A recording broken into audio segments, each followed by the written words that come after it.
say Sienna's name has been recommended to me many, many times over the past year. And so it feels like, at least for me professionally, I'm really glad that we're here and excited for this conversation. I'm going to cover a couple different housekeeping items first, and then we're going to go ahead and get into the conversation with Sienna. So the session is being recorded. It will be uploaded to our YouTube channel. Nina Raffo, our assistant director, is on all things tech. And so if you have any issues or questions, feel free to direct message her, and she will also share the YouTube link in the chat. Recording. And then also, if you're not familiar, we have over 50 videos, recorded sessions on our YouTube channel. So feel free to check it out. After today, I'll also follow up with the link to the recording. And if you are so inclined to subscribe, and that way you can just be notified when new recordings come up. I believe that is all. Oh, for Q&A, feel free to use the chat. We have a good crowd today. So put your questions, comments, feedback in the chat throughout today, and then we will get to those at the end as well. Okay, that's enough of housekeeping. Sienna, thank you for being here. As our conversation to prep for today, I know you're going to talk about a lot of different things, but particularly just about your own professional journey and how you make decisions to advance your own career. So with that, I'd love for you to introduce yourself in whatever way feels good for you, and then we can kind of flow into the discussion from there. Awesome. Thank you for having me. So my background is mostly in higher ed in the last decade, but I was originally educated in marketing and management. And so I have a lot of experience in communications and social media and online engagement that I was able to do as an early adopter back in the early 2000s. And so today, I've been able to bring all of those things together at Tulane University, really working in the Taylor Center around operations and finance with a little bit of marketing and communications on the side. I love that. So with that, I would love to have you, you talked about kind of briefly, most of your time has been in higher ed. Walk us through how have you made your professional choices? Like, what did that process look like? Again, kind of so much of the conversation you and I had was around which is something that a lot of, particularly women professionally, don't think about in terms of how do you make those leaps? How do you make that professional confidence leap? So to walk us through that, if you could. Sure. So for me, I've been married since 2005 when I was about 20 years old. And so all of my professional decisions have been made as one half of a dual career couple. And so I would not be in the position to make half of the decisions that I made had it not been for my partner and him deciding to go to graduate school. From there, I was in a strategic position to be able to finish my bachelor's degree at Sienna College, upstate New York. I was able to go to Virginia Tech and get my master's while he was doing work at Virginia Tech. And then I was able to pivot to Tulane when we both decided to look for jobs in New Orleans together. And so a lot of the decisions have really been a matter of making one key choice in who my partner would be really early in my life as an adult, and then deciding to pivot. So prior to that, I was a student at Georgia State University, and I ended up getting married and getting pregnant and having to relocate. And most people would see that as a hard stop in your career or your ability to finish college. And I was able to start back up once our children were at a particular age, and we kind of alternated. So when he was in intense moments in his career development or advancement, I would pause. And then when I was in intense moments, he would be able to pause. And so that's really helped us get to where we are. I so appreciate, and I feel like just you talking about your partnership. And I feel like particularly I want to point that out I feel like so much of these conversations don't involve the support system, right? And so like how we make those choices. So thank you for that. Again, kind of thinking about one of the key things that stuck out to me when we were talking was, one, your professional confidence and how you have navigated climbing the ladder. I hate that term, but that's the first thing that came to mind. And how do you set your goals? How do you set your professional goals? And then what does that process look like for you to achieve them? Well, it's become kind of a reflex now, but when I was younger, I really just was pushed. I was definitely supported. My mom was a key supporter in helping me navigate my next goals. And so she always had really high expectations for me. And I think I just continued to hustle with that mindset through my academic experiences as a student from K through 12 and then getting into college, and kind of pausing college, but not necessarily seeing a pathway forward. So I started to look at ways to get back into marketing because I'd always been in marketing as an assistant and an intern and eventually as a specialist. And so I paused and I started to skill up while I was a stay-at-home mom. And when I was pregnant with my children, I was able to learn blogging on my own. I was able to understand Google Analytics on my own. And so I started to skill up and think about what I wanted to bring to the world after I finished my degree. And a lot of it was at the intersection of business, marketing, and communication. So I took all those skills and said, well, what kind of job could I get after I finished my undergraduate degree? And for me, that was a marketing management position. I was able to jump into that because I had experience with the internship in the past. And I also had all the skills needed to be an early adopter, or at least perceived that way by my potential employers. And so they saw that I could navigate third-party software and really work from a results based perspective to create opportunities for the team to generate leads in this particular instance. So I was able to get that job first with a small educational learning center that had 3 locations, one in Pennsylvania, one in North Carolina, and one in New York. And so from there, I actually lost that job because they started to downsize. And so I was a little bit devastated because it was my first professional, job with 401k and everything. And I was really excited about it. But I said the next time I move, it was going to be looking 2 jobs ahead. And so I started to look at jobs, goal jobs, essentially. So not the next job, but the job that comes after that. And I would look at both of them and say, what kind of skills do I need to get into the position? And then what kind of skills do I need to develop on in the position to get to the next position? And job descriptions are public. So for the most part, you can kind of see what an organization is looking for or what kind of skills are required to get the position. From there, I was able to say, okay, well, who's the person reporting to? And what are some of the accomplishments that they have? And LinkedIn makes that extremely easy. So I was able to take both of those things and start to skill up as affordable as affordable as a position as I could be in. So I would find free opportunities to skill up. So I would just dive in if it was a matter of learning how to work through SEO issues and optimize websites. Then I was kind of jumping in with Google Analytics and thinking about keywording and things of that nature really early on so that I knew what I needed to know to get the next position. I also started my own small firm in being able to support small businesses and entrepreneurs who were running businesses in upstate New York, but really could not, they couldn't handle the marketing and communications, the email campaigns and things.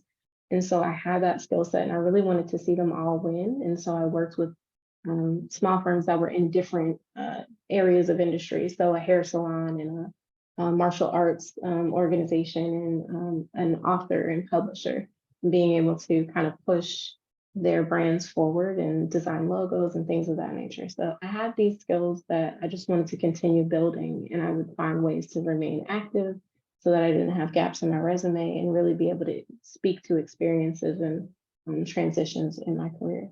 So that skilling up was really helpful, and it served me really well. And I had been doing that since I was young. My father taught me CorelDRAW when computers were fairly new, and I was probably about 11 or 10 years old, learning how to make my own flyers and things. And now we have Canva, which makes that so much easier. But being able to expose myself to those things and having parents who would allow me to play around with the software and the other opportunities really gave me a way or a pathway towards always having a skill set that would be in demand, because there's always people who can't do those things.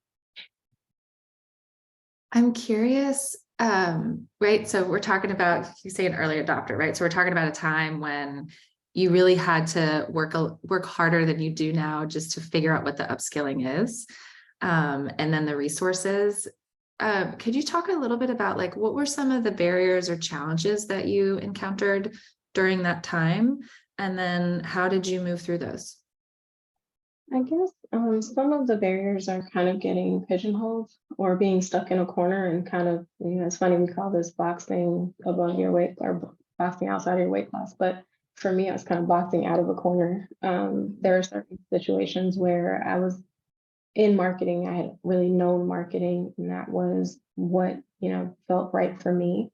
And to be in a higher education environment was the barrier. I had been a communication specialist in student activities at Virginia Tech, and I loved what I did. I was really about building brand standards and working with university relations to really make sure that social media guidelines existed. And it was fun. I enjoyed being at the edge of that while it was being developed. And I had a really forward-thinking director who really supported me. But the barrier was I didn't have a master's in education, and I really wanted to work with students more around their development. And so I kind of pivoted and applied to get my master's at Virginia Tech. And that was the opportunity for me to really lean into learning the foundational theories and frameworks that would allow me to support students, in addition to understanding how to do all the marketing and the communications, how to get them in the space, but then also what am I giving them that's meaningful? And so I got that part in the master's program. The hardest part was being a first gen grad student and not understanding, the costs that are involved. Unfortunately, my program was well funded for the most part, and really trying to navigate that process was different for me. But I'm grateful for it. I had an opportunity to really develop, and one of my personal goals and values is to make sure that I'm exposing as many students as possible or young people that I run into to the opportunity to pursue grad school at a fully funded program or a well-funded program. Gosh, I feel like you could write a whole book on that. So I'd love to pivot. What you just said is a great segue in terms of talking about mentoring, right? So the role that mentoring has played. And I'd also love for you to talk about like how have you found mentors? How do you navigate that for yourself? And then how are you navigating being a mentor and that both that balance and what does that process look like for you? Yeah, I started out not necessarily having mentors as much as colleagues and peers who were very supportive and very empowering. And so in every one of my roles, I was able to connect with a person who was like, you should go to this meeting with me. I know you weren't invited to the meeting, but you should come to the meeting with me because there's something that you probably can bring to this space. And I'd love to get your feedback. You don't even have to say anything, but we can talk after the meeting about what we could do and how we could work together to support some of the challenges or address some of the issues that may have come up in the meeting. And so having someone who's willing to bring you to the meeting, for me, is just as good as a mentor.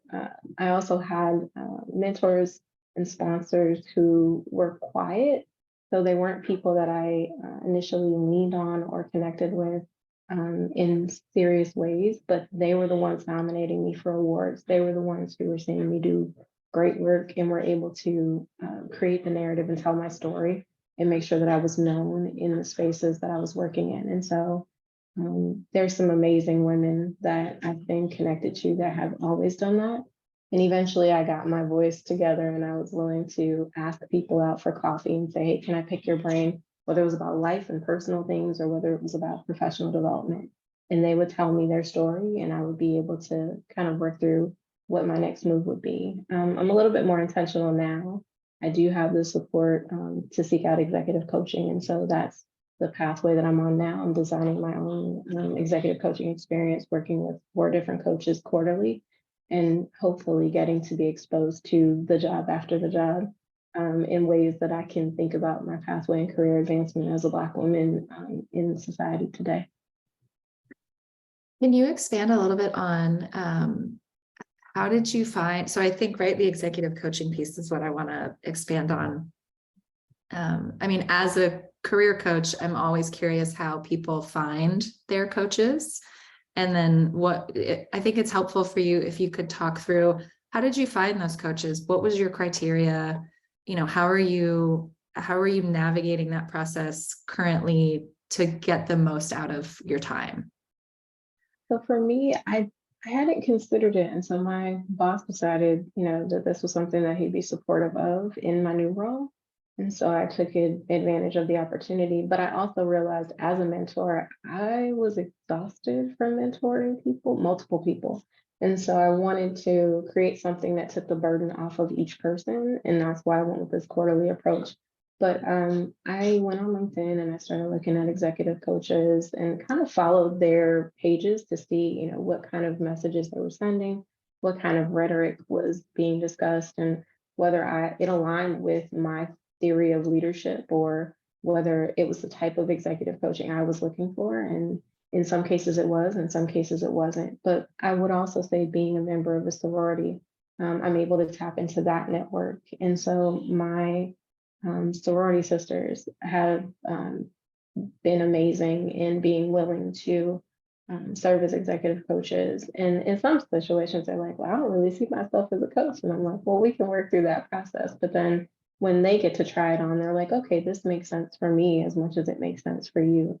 So my hope is for two of them who are members of my sorority to really try this on as leaders in their own organizations, and being able to build something that works for all of us has kind of been my goal. So I really tapped people who may not see themselves in this way, but have the skill sets and have advanced in their own career and pathway in ways that do align with my own goals or with my own values.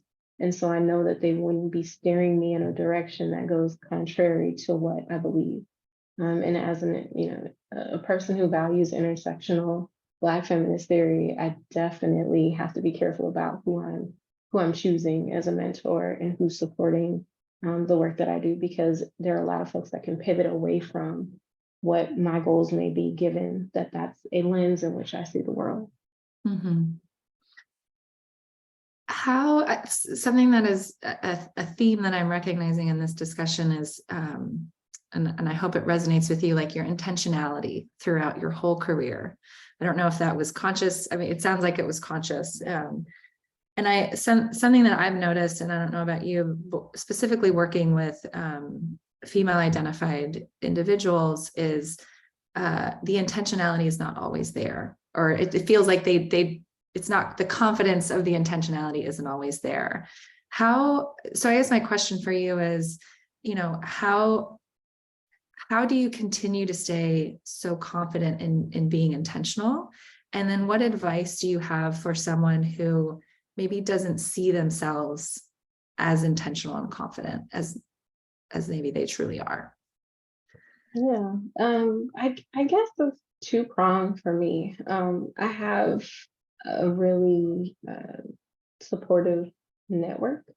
The people who see me often see me before I saw myself, and they were able to kind of help me develop my confidence, which is interesting that my confidence will be developed by others. But as a parent, that's pretty normal, right? That you would affirm someone else as they're learning and help them develop who they're going to be. And for me, I guess early on, a lot of people assumed and encouraged me to be a lawyer because of the fact that I argued a lot as a child, and I was always asking people why. And being that inquisitive and loquacious, I had to kind of own it.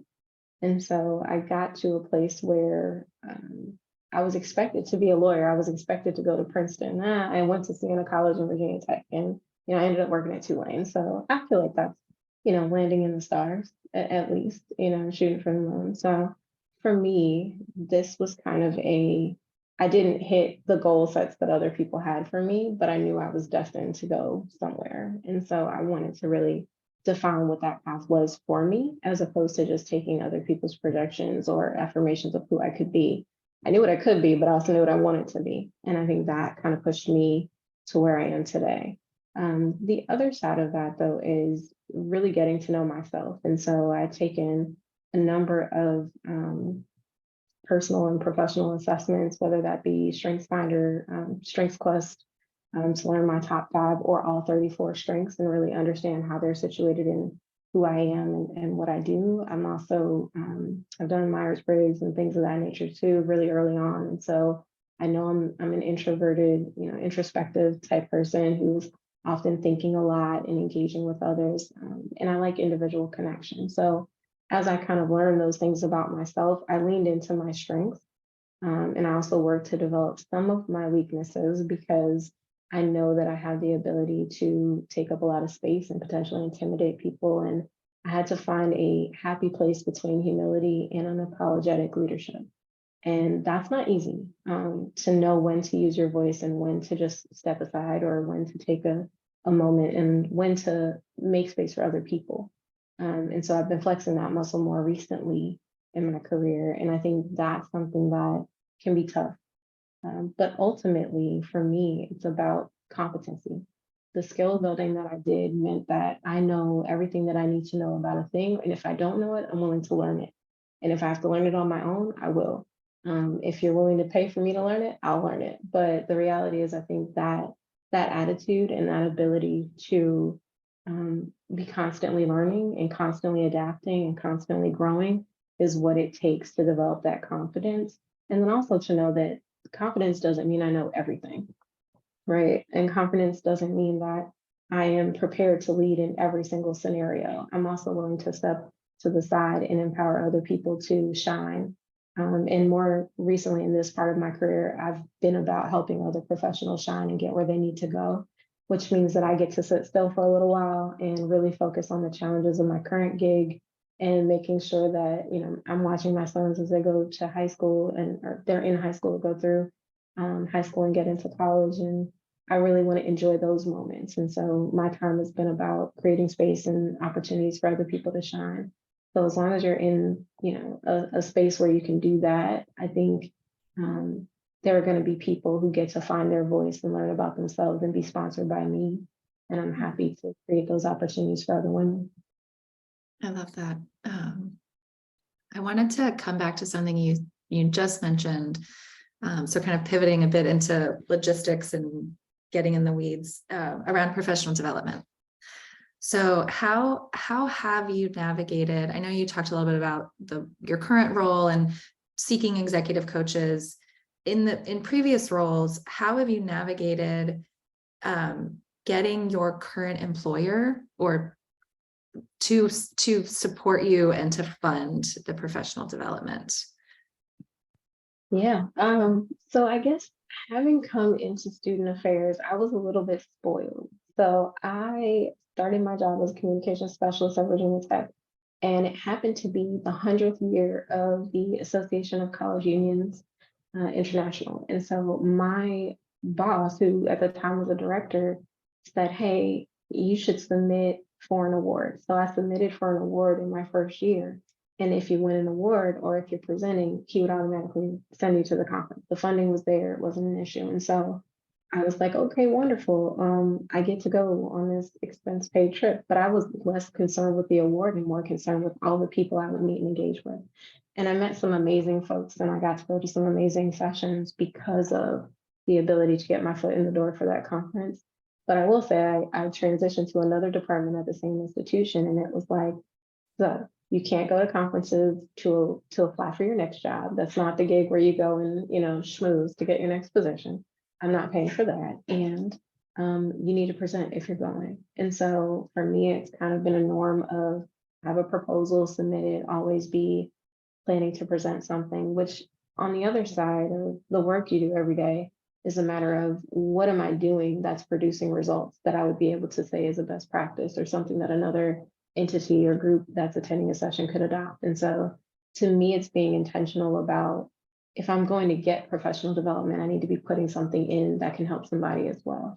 Even as a new professional, you can still bring things to the table. And for me, coming from marketing and management background into higher education, there was a slot for me to bring all the skills with me that would help other professionals in the field. And so that's kind of been one of the ways that I've been socialized around professional development, that it's a norm, that you should invest in as much as your team or your leadership are investing in you, but also be bringing something to the table when you're going into professional development spaces. Beyond that, I look outside of the roles that I'm in. So if there's an opportunity in my sorority to do something that's outside of my wheelhouse and I'm able to develop that skill, then I'm going to participate in that project or take advantage of that opportunity. And that's actually what led me into podcasting and writing and things of that nature, because my sorority kind of gave me a window or a door to be able to do those things on to support what was going on with my sorority sisters and be able to highlight their work. And that's been an opportunity that, again, has given me a space to develop a skill set and be somewhat of an early adopter to be able to support all of the goals I have professionally. So I think it's creating those opportunities and then pulling those things back into your current role. So all the podcasting experience that I was able to get during the pandemic, I was able to kind of pivot with my sorority and support the campaign of a member who was running for national position. So for me, it was kind of the back and forth of it, but I'm in a space now in the Taylor Center where we focus on social innovation and social impact. And so now I'm reviewing award proposals and some of them are about podcasts. And I'm like, okay, now I have the skill set to be able to say, this is valid, this is legit, or, maybe this could be better here, it could be different. And so there's professional development opportunities that are free or low cost beyond just going to conferences. I'm also hearing you talk about, you never know when passion projects and interests will then lead to adding value to your next role or the next two roles, right? I think just what you said about the podcast, I don't know, could you have planned that, right? Could you have planned your role, your time in podcast to then be able to inform the work that you're doing now in some level?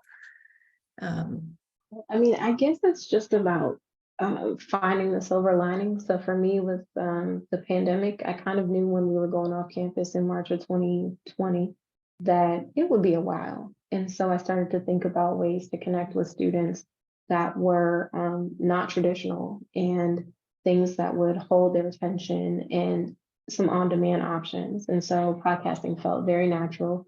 But I was also looking for a way to connect with faculty because we hadn't connected with faculty. And so I was like, a podcast that talks to faculty about their research that's interesting to students of color felt really natural.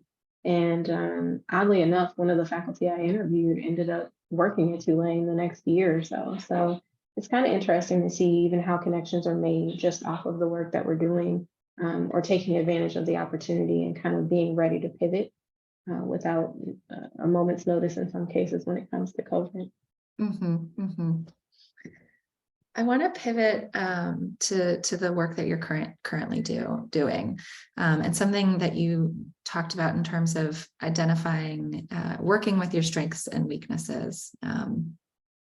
How, I guess, one is particularly the weakness piece. I think a lot of times people just either ignore them, right, or pretend it's not something that a lot of people, in my opinion, focus on getting better at. And so my question for you is, moving from your previous role to your current role, we talked, right? In some ways it was a jump, for just kind of, at least from the title of what you did previously. How did you navigate identifying the pieces that you maybe were not as good as you wanted to be, and kind of lean into that? And then also how do you continue to just build your strengths?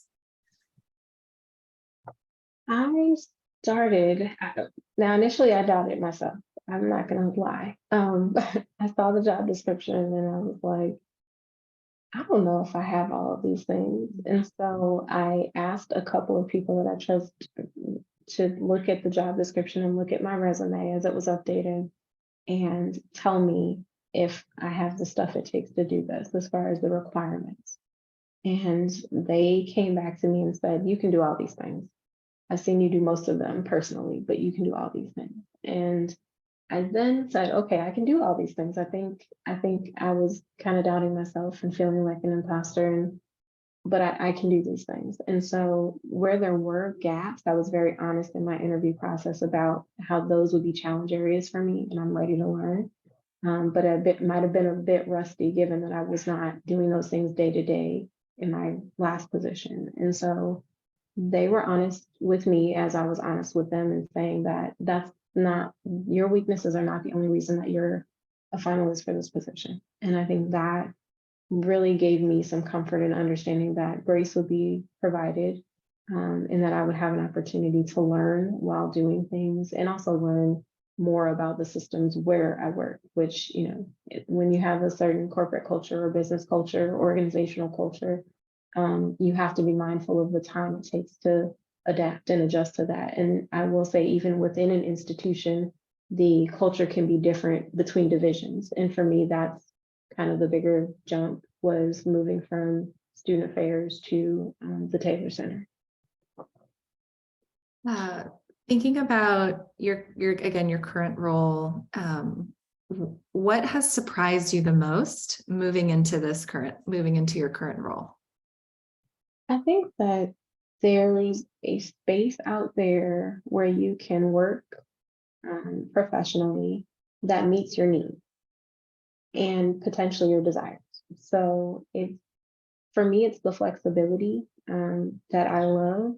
The fact that Tulane has a policy around remote work and flex work that allows us to really be agile in supporting each other and in supporting our teams. And that's been really helpful because it's kind of helped me in working closely with folks on the team, being able to still teach my courses, which I love. I love being able to have some task variety in my work. And so being able to teach and being able to do this role has really been satisfying for me because I get to still test curriculum. I get to bring things that I'm learning in the workspace to my courses. And I think that's an ideal situation for me. And then I still have opportunities to learn something new because what we do at the Taylor Center in regards to design thinking and social innovation, to me are integral to the work that I do. And so I really want to learn how to fully integrate the values and the mission of the center into my work. And the opportunity for me to do that is really now. And so I'm excited about that. And to me, that's the most exciting part about the work is I get to really bring my experience with equity, diversity, inclusion, my experience with marketing, communications, and finance and business operations. And I get to do it while thinking about it from a socially impactful space with a skill set of design thinking. I love that. So I know for me in our conversation today, I've been thinking a lot about how do you balance all of this? How do you take care of yourself? How do you move through all of your activities and responsibilities? What does that look like for you? It's messy. It probably will always be a little messy as a parent. For me, my family comes first, and I think that's always been my core, my center, what keeps me grounded. So I prefer to center family as I'm thinking about what type of job I'm going to do in the season that I'm in. And so I really do try to be intentional about if I'm choosing a position, it's either going to have a positive or a negative impact on my family life and my ability to show up as my full self. And so I definitely take all those things into consideration, but I'm still a baseball mom. I'm still able to teach my classes. I'm still a supportive wife. I'm still, all the things, a daughter and all the other wonderful things that I have to be. But it's messy. There are days or weeks when the schedule flips on me and things that I had planned the week prior, no matter how immaculate my planner may be, the coach called and says, hey, the game moved to 7 o'clock on Tuesday. And I'm like, well, I don't know how I'm going to pull that off, but there's community. There are folks who are there to pitch in and help. And there's also, as the children get older, the ability for them to drive themselves places and do things. And so this particular role gives me an opportunity to balance all of those things, but also to support colleagues who are also balancing all of those things. And so I may not, I may have to leave early to go do something or do a pickup or a drop off. And at the same time, I could take the last meeting remote. But being able to know that if that happens to a colleague tomorrow, I can be the supportive person that's there to kind of pick up where they left off and be able to support the issues, or support the team while they're dealing with issues and challenges. And just supporting their own families is really, fulfilling and satisfying to me. But I definitely have to take it a day at a time, despite how much planning I do. But I do think broadly about the type of role that I'm in is really connected to, will I have time to do the other things that I want to do? And the pivot that I made, the jump that I made, was really about getting off of a very cyclical role that focuses on really high emotional labor related work. So supporting students at the level that we do in the Office of Multicultural Affairs requires a lot of psychological labor, a lot of emotional labor.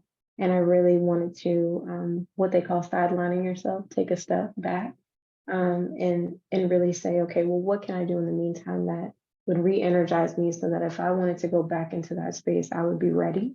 And I would have the capacity to do so, because burnout was kind of the next chapter if I did not get off of that train and switch off from that cycle. And so I appreciated the support that I had in being able to do that easily. But I had to read a couple of different books on burnout before I realized that it could take years to recover from the level of burnout that I was going to feel. And I had to think of an opportunity that would allow me to preserve myself. That would also allow me to be a better team member for the next job that I was going to. And I just had to be realistic about this thing. Mm-hmm. I want to ask you two more questions, and then I want to invite all of our attendees to include their comments and questions in the chat. You mentioned, I never want to miss an opportunity for resources. So you mentioned books. Do you mind sharing if you have some that come to mind? I'm sorry to put you on the spot. It's funny. I'm on my computer, so I'm literally going to open up so I don't get this wrong. But there's a book called Burnout, and it's amazing. It's about the secret to unlocking the stress cycle, and it is by Emily Nagoski and Amelia Nagoski.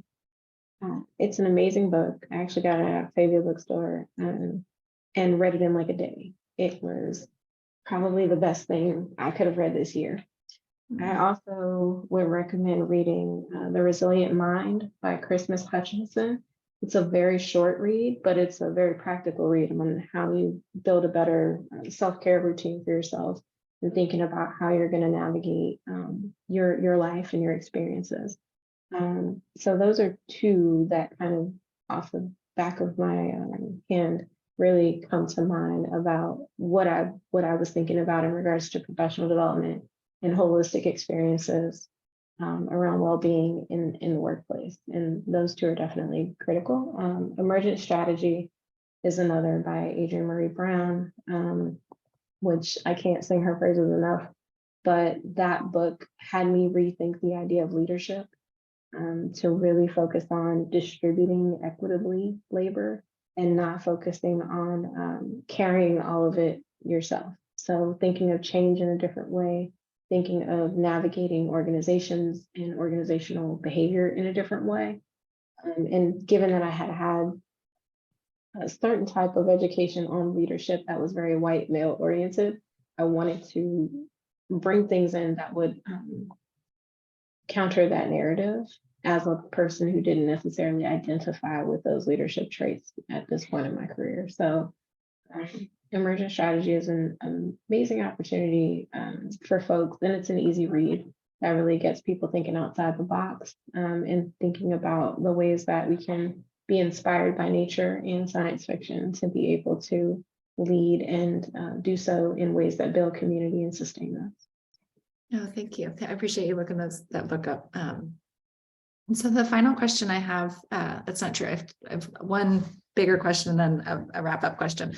How are you using your current role and your current experience to think about those next roles for you? How is that looking for you right now? Yeah, so I've started to kind of put out into the universe that the next job that I take is going to double my salary. I've started to really think from a different perspective. While we were talking about book recommendations, it's Carla Harris's "Expect to Win" is an amazing book on this process, and so really setting a higher goal for myself around my own worth in the market is a difference that I'm taking on this time with my next position. So I am thinking, what's the next job going to be? When's the next job going to be?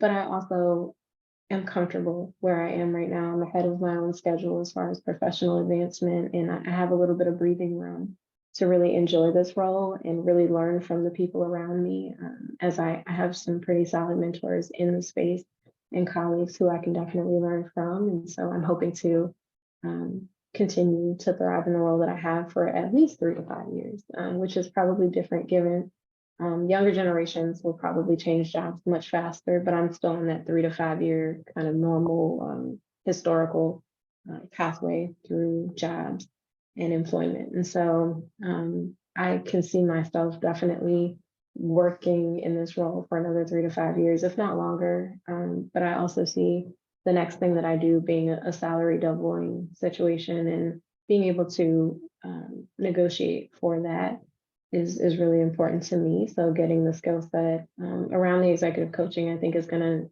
kind of make this transformative for me. And my hope is that when I take that next role, that I'm then able to be in a position to provide opportunities that are more oriented towards the emergent strategy leadership theories that I'm seeing in the generation that I'm looking to support, which would be the generations coming behind me, and being able to create a work environment that they can thrive in.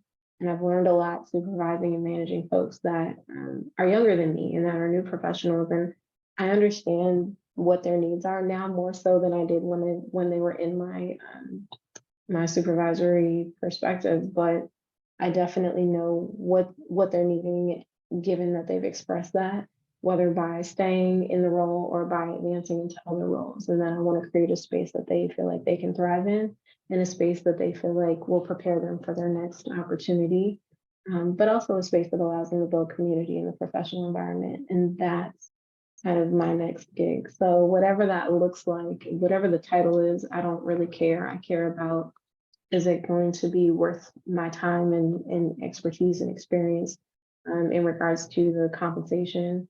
And then also, will I have the freedom to be able to design a space where particularly young marginalized folks can thrive professionally and grow together and build community at work? Mm-hmm. Thank you for that. So I'm going to ask you 2 final questions. And again, we have time if people want to put some questions in the chat, but we can also wrap up. So one is, what is the best way for people to connect with you as they think of new questions and just want to know what you're doing? And then the second part of that is, you mentioned some projects that you have outside of your 9 to 5. How can people find your podcast? How can people follow that work as well? So I've paused podcasting since I transitioned into the new role, but I have been probably shadow editing for podcasts for a while, but they can probably catch me in 2024, 2025. So some of what I'm working on is a little bit secretive, but it is exciting. I'm definitely excited about it, and I'm looking forward to being able to share it when the time comes.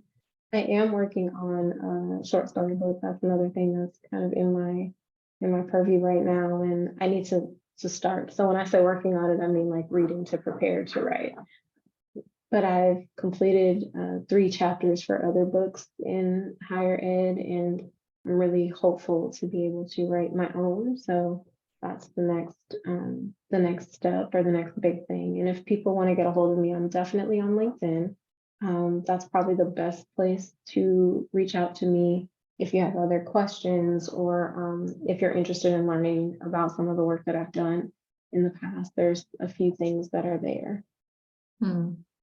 All right, we're gonna be patiently awaiting the news for those other projects. With that, I would love to have you kind of close us out with some final thoughts, final advice, and thank you so much for your time today. I've very much enjoyed this conversation. Yeah, me too. So I guess final thoughts. Like honestly, to go back to what I said before, if you have an opportunity to skill up, please skill up. I think to anyone who is watching what's happening with AI right now, the skilling up looks different than it did when I was trying to skill up, a decade ago. Take advantage of this, learn this software, understand this material, integrate it into your work where appropriate, and talk to your, leadership about whether that is appropriate. But become familiar with it, because every conversation I am having from a professional perspective, with a lot of colleagues in and out of the industries that I'm in, AI has become important to making us more productive and giving us more time to use our minds to do more intellectual things. And so my advice would be for people to not shy away from new technology and emergent technology, but to lean into that and to really start to at least understand it. So read the articles, follow the updates, test where you can get in and test for free. I've already jumped into AI art and AI chat to enhance some of the work that I do, and it's been awesome. But I think the more we wait for things to get popular or become mainstream, the harder it is to then learn how to use those to our advantage. And for me, those are ways that you can make yourself really appealing to potential employers, or if you're thinking about changing a job, to be able to have more freedom in your personal life. Learning how to leverage those things will definitely help you. So skilling up looks different, but definitely continue to skill up. And then look for the job after the job, and make sure that you're looking specifically at required skills, and that you're thinking about a pathway to develop those required skills or to enhance those skills if you don't already have them. And if you can't enhance them by yourself, then look at the person who might be holding the position or has that position somewhere else, and being able to then adapt or consider a mentor relationship where they can help you.